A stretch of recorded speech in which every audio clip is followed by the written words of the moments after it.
Good afternoon. My name is Tara Murphy, and I teach your child reading and writing. I'm going to go through a very brief description of a couple topics that I know I would usually hit on at a regular open house. And of course, at the end, if you have any questions, please feel free to reach out.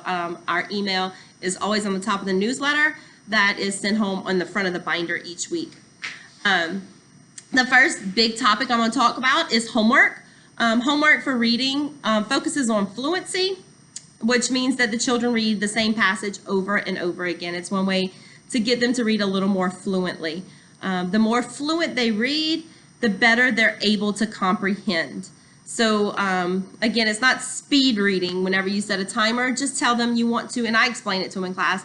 Fluently means that I want them to read more of how we speak in just a normal, so that it sounds normal. I don't want them speed reading, and of course, by the last night they're reading it, I don't want them to have to sound out every single word, so that they're understanding what they're reading instead of focusing on decoding each word. So for homework, it looks like this. It is it's called a cold, warm, and hot. Cold read means they've never seen it before, they've never read it before. Let's read it, see how many words per minute we can do. The point of this is not to reach a certain number of words per minute. The goal of this is to read a certain amount of words per minute on Monday, and then by Thursday, after you practice with warm reads on Tuesday and Wednesday, for that number to increase. Okay, so and the directions are here on this form. Just be on the lookout for this form. The cool thing about it is this form is the same every school week, the entire year. The only thing that changes is the passage on the back, and of course the levels of the passages will go up throughout the year. Another cool thing that we like to add to this, and it helps the kids as they're reading it, on the first night when they read it, they have trouble with any words, have them write the words here, and that way the next night before they read the passage again, you can kind of go over those 2 or 3 words that may have given them trouble. On Fridays, there will be a quiz on the homework. When I say quiz, it's not hard. If they've read this 4 times, Monday, Tuesday, Wednesday, Thursday, each night, they've read it for 4 nights, they should do fine on the quiz. Right now, the beginning of the year, we're even going to read the test questions and the answer choices to them. We're definitely going to build up to where they're working completely independently, but right now, we're going to provide them with a little structure that they need to be independent, before they can become independent to do these completely on their own. The other homework assignment that I know I've gotten questions on is Lion Loot. Lion Loot Reads is basically from our workbooks that we tear out stories that we've read already in class, and it's sent home as a take-home material. And I know what usually happens is that the kids say, we read that already in class, and you'll kind of just push it to the side. So I tell them to draw a line on it, and I offer them a Lion Loot. If they read it again to someone at home, all that has to do is they read it aloud to somebody. You could be in the car, it could be while you're cooking supper. You don't have to listen to every word they're saying and follow along with them. I just want them to practice reading it again out loud. And if you sign your name on the line, then when they bring it back the next day, they get a Lion Loot. So there's that. If you hear them say Lion Loot Read, it's something different from the cold, warm, hot. Another question we may have is about their conduct books. I know some parents have reached out already.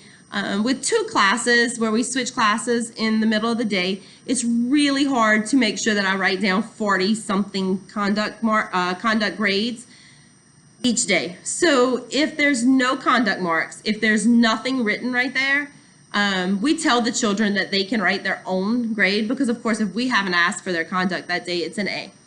Some kids write the A, they can't wait to do it, and some kids just leave it blank. If it's blank, that means that I did not ask for it, so that means that they had an amazing day. The other topics that we're going to talk about, test folders will be coming home very soon, and you'll see we'll have reading and writing grades. In reading, of course, the homework quizzes will be 1 test grade. They'll all get averaged together to make 1 test grade. Another test grade for reading will be spelling test. And I know it's just, and the reason we include spelling with reading is because in order to spell the words, it's not really a memorization thing that we're looking for them to be able to memorize the words, but it's to be able to hear those sounds and then write it down when they spell words. So when they're practicing at home spelling too, for example, this week it's bandit. Make sure they're saying the sounds, b, a, n, d, it. And if they say those sounds, they write them down. It's kind of the reverse of reading. In reading, we want to take all of it and blend it together. And then when we spell, we want to break it apart to hear each individual sound. So they kind of go hand in hand. So 2 of our reading grades will be spelling and our homework quizzes.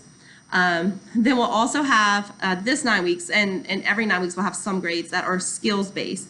Skills-based are our workbook pages, that kind of thing. It's where it's very much a text that the children are expected to be able to read completely independently. So there will be 2 of those this 9 weeks. And then the other grades, so that's four grades so far, and then the other 3 grades will be what we call guidebooks. So if they talk about we're reading fairy tales right now, the other 3 will be, it's based off of stories that are a little more complex than our skills reader. And you'll notice in our skills reader, so before these 2 right here, Unit 1 and Unit 2, the skills, the Cat Bandit, for example, is one of those texts that we take tests out of. The Cat Bandit is very basic stories. The vocabulary is very basic. It's because we expect the kids to be able to read it completely independently. The problem with that is it doesn't allow for some higher level questions to be asked. So we also want to make sure that they can answer higher level questions as well. So the last 3 grades, and not necessarily in that order, but 3 of the grades for this 9 weeks will be guidebooks tests which have to do with fairy tales. Some of that, there are some fairy tales that we are provided that are on level that they will be expected to read and answer the questions, for 1. For 2 of those tests, though, it's just too high level for them. So we will read it with them. They'll follow along and track, and that way they can then answer the questions independently. But it's so you can ask those more complex questions. For example, one of our standards is figuring out what an unknown word means. In the Cat Bandit, the vocabulary is so basic that they know what all those words mean. So we need to, challenge their little brains every now and then. And so that's where those higher level stories will come in. The last thing I have written here to talk about is writing, because that's the other thing that's graded. Right now, we are following up with the expectation from the end of 1st grade that they can do a topic sentence, at least 3 details, and a closing. We expect capital letters, we expect end marks. However, we know that over the summer, we probably weren't sitting at home practicing writing paragraphs. So we're taking some time to go ahead and review that with them right now.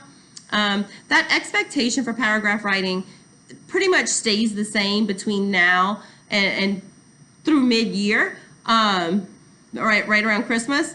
But what happens is they become more independent. So as the year goes on, and we practice almost daily writing paragraphs in journals, I've even introduced them to a rubric where they're able to see, oh, I get 2 points if I included a good topic sentence.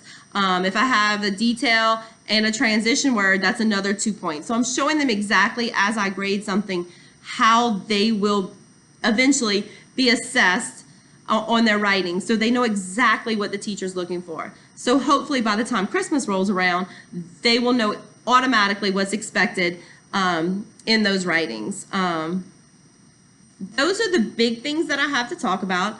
The very last thing that I want to say is I know so many parents are concerned this year, and really just curious as to how the kids are doing, because I know there's a lot of things going on out there with conversations, and these children, just like every year I say it, but I truly mean it with the kids that I've had this year, the kids I've had last year. These kids are resilient. And I sometimes, thanks for getting my kid through the day. I want to sometimes thank the kids for getting me through my day, because that's usually the way it goes.